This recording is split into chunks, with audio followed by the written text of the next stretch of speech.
জানো তো নিরামিষ খেতে না আমার খুব বেশি ভালো লাগে। আজকে আমার মা আবদার করে বসলেন আমার হাতের আলুর দম খাবেন। প্রথমে আলুগুলোর খোসা ছুলিয়ে স্টাফিং করে নিচ্ছি। চুলোটা জ্বালিয়ে কড়াইটা বসিয়ে দিলাম। এবার আলুগুলো ফ্রাই করে নেব। সামান্য পরিমাণে নুন দিয়ে দিলাম। আলুগুলো ফ্রাই হতে হতে গ্রাইন্ডারের মধ্যে মশলাগুলো পেস্ট করে নেব। নিয়েছি টমেটো কুচি, কাজু বাদাম, শুকনো লঙ্কা, কাঁচা লঙ্কা আর আদা। এইদিকে আমার পেস্ট করা হয়ে গেছে। আর আলুগুলো দেখুন কত সুন্দর করে ফ্রাই করা হয়েছে।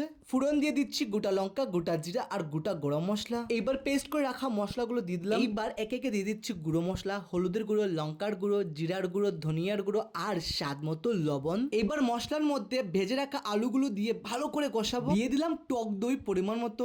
আর জানেন তো রান্নার আসল স্বাদ হলো মশলা কষানোর মধ্যে। মশলা থেকে তেল ছেড়ে দিয়েছে, মশলা কষানো হয়ে গেছে। দিয়ে দিচ্ছি পরিমাণ মতো জল। কি সুন্দর একটা গ্রান বেরোচ্ছে। এমডিএইচ এর গরম মশলা দিয়ে দিচ্ছি স্বাদের জন্য। হয়ে গেছে আমার আলুর দম। আর আপনাদের কি আলুর দম খেতে ভালো লাগে?